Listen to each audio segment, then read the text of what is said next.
सन 1999 का समय था। कुछ भारतीय चरवाहे पहाड़ी पर अपने मवेशियों को चरा रहे थे। तब उन्होंने पहाड़ी के टोच पे कुछ लोगों को देखा जो बंकर बना रहे थे और कंधे पे बंदूकें थी। देखने में आतंकवादी लग रहे थे। चरवाहे वहां से भाग गए और भारतीय सेना को ये सब बताया। भारतीय सेना ने उस पर जांच में पता चला कि पाकिस्तानी सेना ने 1000 से भी ज्यादा सैनिकों के साथ टाइगर हिल, तोलोलिंग, पॉइंट 4875, पॉइंट 5140, पॉइंट 5353, मुश्को घाटी, काकसर और बाटालिक सेक्टर प्रमुख पहाड़ियां और चोटियां पर घुसपैठ कर कब्जा जमा लिया था। लेकिन सवाल ये है कि पाकिस्तानी सेना ने ऐसा क्यों किया? पाकिस्तानी सेना में उस समय मुशर्रफ एक वरिष्ठ जनरल थे। दरअसल मुशर्रफ को ये बात बहुत बुरी लगी थी कि भारत ने 1984 में सियाचिन पर कब्जा कर लिया था। उस समय वो पाकिस्तान की कमांडो फोर्स में मेजर हुआ करते थे। उन्होंने कई बार उस जगह को खाली करवाने की कोशिश की थी, लेकिन कामयाब नहीं हो पाए। पाकिस्तान का मकसद यही था कि भारत की सुदूर उत्तर की टिप पर सियाचिन ग्लेशियर की लाइफलाइन NH-1D को किसी तरह काट कर उस पर नियंत्रण किया जाए। पाकिस्तानी सैनिक उन पहाड़ियों पर आना चाहते थे जहां से वे लद्दाख की ओर जाने वाली रसद के जाने वाले काफिलों की आवाजाही को रोक दें और भारत को मजबूर होकर सियाचिन छोड़ना पड़े। जब इस घुसपैठ का पता चला तो भारतीय सेना ने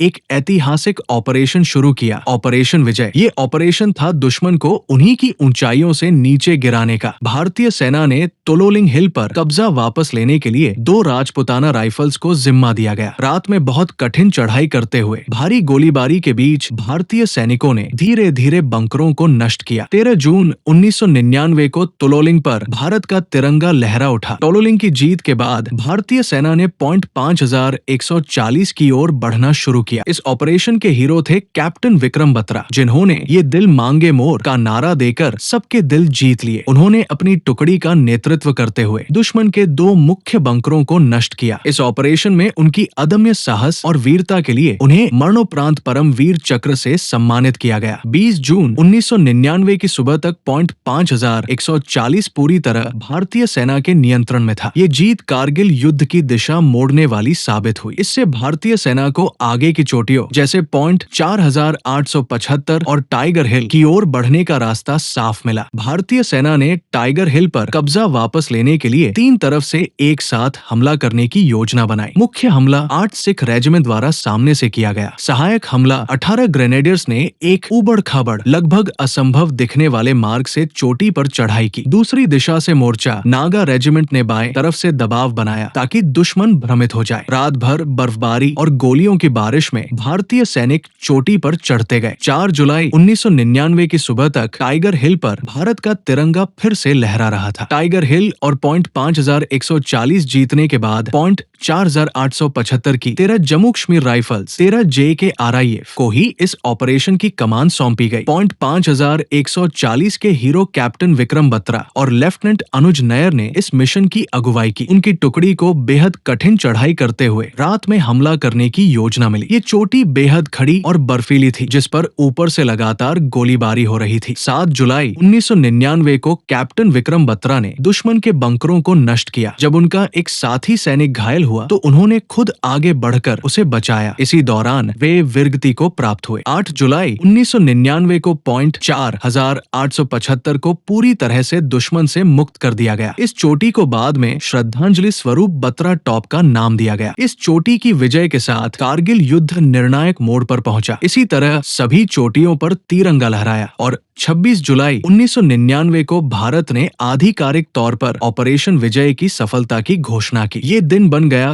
कारगिल विजय दिवस। हर साल इस दिन देश उन वीरों को याद करता है जिन्होंने हमें सर ऊंचा करके जीने का अधिकार दिलाया। कारगिल सिर्फ एक युद्ध नहीं था, वो हमारे जज्बे, हिम्मत और बलिदान की पहचान बन गया। जय हिंद, वंदे मातरम।